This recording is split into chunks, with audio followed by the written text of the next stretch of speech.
Welcome to Gracefully Graying. I'm your host, Attorney Henry Gornbein. Today on Gracefully Graying, I am very pleased to welcome Anjali Prasad as she discusses her aging parents and her candidacy for the Bloomfield Hills City Commission. Also, I note she's a lawyer and is actually in the Suite 3000 at 4190 Telegraph, which is right around the corner from Bloomfield Cablevision, and is also where I spent a number of years practicing law during my 50 plus year career as a lawyer. Anjali, welcome. First of all, why don't you tell our viewers a little bit about who you are and your background? And it's Hi, interesting. Henry. Sure. Good morning to you. Thank you for having me. Well, let's see. I grew up in Bloomfield Hills. I raised my kids in Bloomfield Hills. I am an attorney by training. After graduating law school, I took a job. My first job out of law school was with the Philadelphia District Attorney's Office, prosecuting local crimes. I stayed there for about 13 years and eventually returned to Michigan when I was offered an appointment as an assistant United States Attorney, Eastern District of Michigan. So I moved back home with my kids, and I was a federal prosecutor for many years. Ended up leaving that position to start my own firm, Prasad Legal, which is, as you said, located in your old office. I now practice federal criminal defense, and I'm running for Bloomfield Hills City Commission. So I have a lot. I'm juggling a lot right now. Let's start there. Why are you running for the city commission in the city of Bloomfield Hills? Well, let's see. I kind of launched my career in public service. As mentioned, I was a city prosecutor and then a federal prosecutor. Now, I left public service to work in the private sector for many years. A lot of the reason I did that was to be able to balance work with family. It was just a lot easier managing my own firm. It enabled me to get to where I needed to be for my kids' schedule. But with my youngest child graduating Bloomfield Hills High School this year, um, it leaves me with both a hole in my heart, but also a hole in my schedule, and it gives me the opportunity to get back to the public service work that I have always valued and cherished. And I thought, with three generations of my family living right here in the city of Bloomfield Hills, this was the perfect place for me to kind of return to public service. I know it sounds cheesy, but I will tell you, I felt that I heard the calling to serve the community and I answered it. Are there many candidates running? There are 6 candidates running for 5 positions. Well, I wish you the best of luck. What does Bloomfield Hills do to welcome seniors? Well, I pulled the census data to understand how many seniors actually live in the city of Bloomfield Hills, and it's about 25%, which is very significant. I can tell you that Bloomfield Township has the senior center, which is open to Bloomfield Hills residents. I can tell you that we have Bloomfield Hills residents can use and check out books from the Baldwin Library, which is a just spectacular library in the city of Birmingham. And the reading room's great. We have full use of their services. That is great. Now, we also have use of the Bloomfield Township Library, but we can't check out books from them, but we could still go there, use the reading room, etc. And my parents, as you know, are in their kind of mid to late 80s, and these are the types of things that they like to spend their time doing. They like to get out to the senior center, or if not the senior center, another similarly situated venue where they can move their body a little bit. And then they like the atmosphere of kind of a cozy library, which is quiet. The staff is helpful. There's plenty of material to engage them mentally, things like that. Angela, you're part of the sandwich generation. You have children who are, well, they're not quite out of the nest, I guess, getting there. And you have parents who are, you know, getting up there in age. How can we help our parents age gracefully? Well, we have to be patient with them. And I say this as somebody who's not often patient with them. Um, they move slower, they hear with more difficulty, and it takes them a little longer to process your sentences. And this will happen to us eventually. So we have to exercise patience. And I am not always the most patient person in the world, but I'm aware of it. And so every day I begin my day praying for more patience in my life. Um, what else can we do? My kids, if there's grandchildren in the mix, I think that's very, very, very good for our aging population.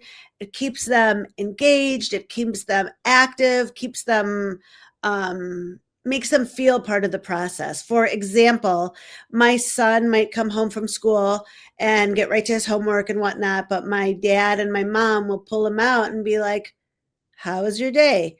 Take us through everything. What happened in math? What happened in English? What happened at lunch? Because just that personal connection with a youthful person, I think, does invigorate the elderly population. I mean, people in the sandwich generation like me, we have a role to play, but I think if we can get the elderly population connected with our youth, it's very beneficial for both of them. Anjali, let's talk about physical activity as people are aging. How do we help them with that? Okay, so not long ago, my mother had a guest on her program called Health Talk, also on Bloomfield Community TV. And I learned something from that guest. She had talked about physical exercise with the aging population. And what I learned is weight training is very, very important. Now, I'm not a doctor or a scientist, so I'll speak as a layperson. From what I understand, as we get older, our bones deteriorate, so that weight training and muscle movement becomes more and more important. So while our elderly population might think, okay, let me go to aerobics or water aerobics or maybe do the exercise bike. I have to tell you, but I'm now thinking that it would be good to encourage our aging population to get into some kind of weight training just to keep their bone density where it needs to be. So I'd encourage weight training. My mom and I take walks around the neighborhood, the fresh air, the walking, it's just very rejuvenating. My dad uses the stationary bike. As a matter of fact, they belong to Lifetime Fitness in Bloomfield Township, but very centrally located to Bloomfield Hills and Bloomfield Township. And the more I'm there, the more I see that they have quite a large aging population over at Lifetime Fitness. And I think they offer courses or offer fitness training for the aging population. So anything to get the body moving like that is very, very important. My dad spends a lot of time in his garden, um, raking leaves, sweeping the acorns, and all this kind of thing, which he calls his therapy. So if you have a home, I don't, or a large, I guess like a large outdoor area, I do not recommend you take it on all the cleaning and maintaining by yourself, but get out there and sweep the acorns once in a while and breathe the fresh air, especially when it's sunny in Michigan. I think it all goes a long way. I'll pick up on weight training. I'm a big believer in weight training. I've been doing it for many, many years, and my uh, wife and I work out with a trainer on weights specifically, and it's just very important. I mean, uh, my trainer says I'm getting stronger as I'm getting older. I don't know if that's true, but I agree with you. It's important to have a regular exercise routine and not only have cardiac exercise, but also weight training is important for muscle strength and for also other things that are important are stretching to help you with regard to preventing falls and learning how to fall because falls are a major contributor to bone breaks and really speeding up the clock where someone goes from someone who's in fairly good shape to being in horrible shape rapidly. So, what about mental acuity? Well, it sounds very old fashioned, but I have to tell you, I think puzzles are very, very good for keeping mental acuity alive. If you have a big table and can get a jigsaw puzzle and just do a little bit of puzzling every day, I actually think it's very good. And you're using your fingers too. And it gives, if you have people in your home who can sit around and work on the puzzle, it just brings people together. It gets you thinking, it gets you moving a little bit. Again, I know that's a very old fashioned and antiquated suggestion, but I'm a believer in puzzles, I have to say. What else for mental acuity? My dad and my son play chess. I have two sons. My dad would play chess with both of them. I think that's probably very good mental gymnastics for any age. Um, Well, card playing too. I mean, I happen to be, I play poker and bridge, and those are both things where you really have to keep your mind sharp. okay, that's a good one. We are not a big card playing family, but I like this idea. I love euchre, and I'll try to introduce euchre into the family. Also, word games. Well, when I was growing up, we played a lot of Scrabble, and again, another old school idea. But that might be a real good one if you have three or four people in the home, your seniors and whoever else is in the home. That might be a real good one. And now they make the turntable Scrabble so everybody can sit around and take turns making words. How can it get any better than that? Well, the other thing besides that, there are a lot of word games on your computers now, so that certain things like 7 letter words, 5 letter words, these are things you can play a little every day, and they change from day to day, and they have varying degrees of difficulty. So there are a lot of things that are available, and these are done by the New York Times. So some of them are very, very difficult. That's What a about good one. cooking? Well, I can say so much about cooking.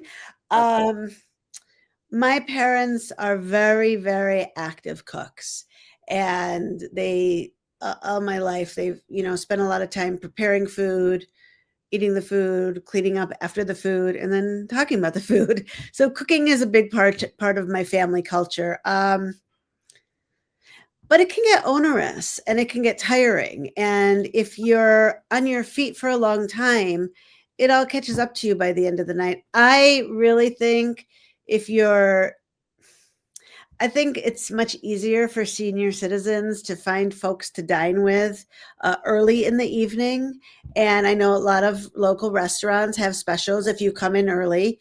Um, I'd like to promote that a little more if I'm on the city commission. I mean, I think we could probably really make a push to invite our senior citizens to dine early at a discounted rate. But I know there's a couple restaurants right off the top of my head who do encourage early dining, and I think it's fun for people to go out, and it doesn't, take your spouse, take your friend, take anybody, and go out for an early evening of dining. Um, we have a few places here in Bloomfield Hills, some very nice Bloomfield Township restaurants, awesome, awesome Birmingham places, although I know parking can be a little bit hectic. But I'm a proponent of, especially if you're retired and you're kind of home and not doing so much, get yourself ready and go out to dinner at 6 o'clock one evening or a couple evenings a week. There's no cleanup, and the food's always going to be great. What are some of the restaurants who do offer early bird specials that you're aware of? Are there any? The one I was thinking of is Hyde Park in Birmingham. They have a supper menu and it's three levels. There's like a $25 meal, a $35 meal, and I think a $45 meal. It's a three-course meal. And if you have a dwindling appetite, as my parents do, you can easily share a course. I want to say it's offered between 4 and 6, 5 days a week. So get yourself in there at 5 o'clock and have a great meal. Henry, you probably know some other ones, some other restaurants. I really don't. I may. Oh, My you wife guys, and I you will guys think. cook a lot? No, we carry out a Oh, lot. okay. Where do you carry out from? We know the way to the microwave and the carry out. So, what about keeping on top of medical appointments? I know your mother's a doctor. Is your father a doctor as well? My parents are both retired physicians who you might have heard make the worst patients. So it has been quite a challenge to keep them up on their regular appointments. I might say, hey, it's time for your physical, it's time for this, it's time for that. And like most doctors I know, they don't want to go to the doctor. So that's a challenge. I mean, it's probably a challenge for a lot of people. It's been a challenge for me personally. Medication is a challenge because, you're probably taking a lot of medication. My parents are, eventually I will. So it's really important to keep that regimented. My dad does not listen to me, but I really recommend the little calendar pill boxes. So you put everything in Sunday through Saturday and you remember to take it. Um, my dad doesn't listen to me. He does it his old school way. But if you're looking for advice from somebody who's experienced with aging parents, take my advice, because one night you might forget, did you take the pills or didn't you? Or, you might lose track of it. So just get yourself the calendar of pills, load it up every week, and make it part of your routine without any kind of muss or fuss. But Anjali, do make your regularly scheduled appointments, because I'm always paranoid. I mean, if my mom's not feeling well, I'll say, let's go check your blood pressure. Let's go to the doctor. Let's get your blood work. Let's do this. Let's do that. I'm like very, very crazy when it comes to staying on top of medical appointments for them, because I know they don't. Now, for me personally, I'm really into my own medical appointments because that's just my personality. But do stay on top of your appointments, because you don't want an emergency situation because you didn't get your checkup last year. well, you don't want to wait until an emergency situation. And one thing I've learned, I've talked to doctors, and I've learned it just from my own life as I've been aging. As you're aging, you spend more and more of your time in doctors' waiting rooms and various medical personnel and appointments, and that's just a reality of getting older. That's the reality. But make your appointments early in the day and you'll spend less time in the waiting room, I have learned. That's a good point. I always, yes, try to get in fact, I literally say, what's the first appointment that the doctor has? And if it's 8:30, 9 o'clock, that's what I try to book. Well, the other thing sometimes I've learned is you get the first appointment right after lunch. That's probably a good time as well. Oh, that's a good one. Yes. Yes. Let's talk about some of your career goals as an attorney. I mean, where do you envision your practice in 5 years, 10 years? I mean, you're a solo practitioner, I believe now. I'm a solo practitioner. It's been just an incredibly good decade. I had said I would do it um, when my kids were in school. And as mentioned, my son is a graduating senior. So I don't know where my career will take me. I'm very interested in public service. A large part of my practice is actually a pro bono practice. I'm lucky that I have the ability to provide pro bono services if and when I feel it's appropriate. Um, I worked for the government for a long time, and everything was very rigid and regulated. And by the clock, 9 to 5, I have to do this and I have to do this. And once I started my own firm, I became a little more relaxed about the type of cases I was taking and what opportunities I was finding. And I think once I became open to where life would take me, life became a lot more interesting. So I love my practice and I love my work, and it's always going to be there. Um, but I am open to opportunity now that I have my kids in college. I'll have, more time on my hands, and I can get back to some of the reasons I actually went to law school, which was public service. So I probably will be looking for opportunities to serve the community, which is, like we said, the reason I'm running for Bloomfield Hills City Commission. So we'll see where it takes me. Do you have any platform with your campaign? And is this where the election is the first Tuesday in November? Yeah, the election is a week from yesterday, but early voting has started. So if you are registered to vote, you can go to City Hall in Bloomfield Hills and cast your ballot. I want to say early voting starts today and goes through Sunday. You could also, if you voted absentee ballot, please return your ballot to the ballot box at City Hall, because if you drop it in the mail at this point, it might not get there by Tuesday and then it won't be counted. In terms of a platform, there's a couple little sweet spots for me. I am a former federal prosecutor, and so I, very much support our local law enforcement. To the extent we had surplus funding, I would want to throw it at the Bloomfield Hills Public Safety Department. They are just incredibly on call and incredibly gracious, and probably one of the best aspects of living in the city of Bloomfield Hills is the public safety department. So I strongly support our public safety department. I might as well talk about this kind of idea that's been percolating in my head. It's, as I mentioned, my kids recently graduated high school, and I have a high school senior. And while I've been campaigning, I've talked to a lot of parents who have really incredible high school students, whether they go to the public school system or Detroit Country Day or Cranbrook or International Academy. I feel like we have a real collection of young kids who want to perform service work and be civically engaged. So one of my ideas is to form, I guess we could call it a youth advisory commission. Pick students from the area, again, without regard to what high school you're going to, and bring them in and get them involved with City Hall. Maybe give them a topic, have them present to the commission, find ways to engage them with the community. Because I think when you bring young people in early, bring them in early to civic engagement, you really put them on the right course for the rest of their life. You've raised an interesting point. Civics, when I was growing up, was kind of an important part of a high school education. And I think a lot of that has gone by the wayside in recent years.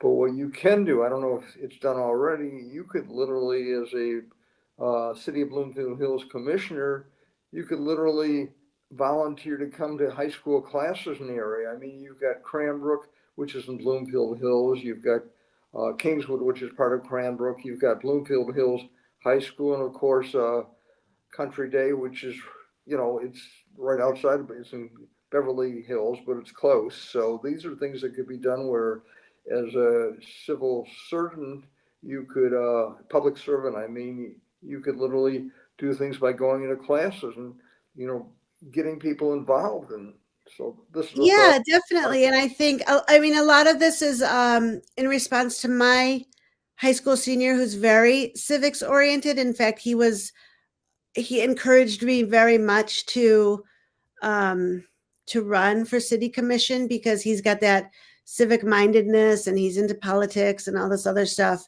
But one of my thoughts is bring the kids to the city commission. Let them see how government works. Let them sit there and see what's happening with the citizens. What are citizens complaining about? What do they need help with? How is local government responding? And if they're interested, assign them a task. For example, somebody might come into a commission meeting and say, I have a problem with stormwater, and every time it rains, this happens in my house, and city, I think you're responsible, or I think you need to help me. So if I have somebody on my youth civics panel who's interested, I might be able to say, hey, go research this issue for me. Talk to the resident, talk to the experts, bring me a report, and then present it to me. And guess what? They get to put this on their college application, that they worked with the city commission or presented to the city commission. So I think it's a win-win for everybody. Anjali, tell us a little bit more about your show, where you're the producer and host. Tell us. Yes. So my show is APN Play, Policy and Law. I started it. This is my second year. It was kind of a vague thing in my mind. I didn't know how it was going to go, and I wasn't used to being the host of a program.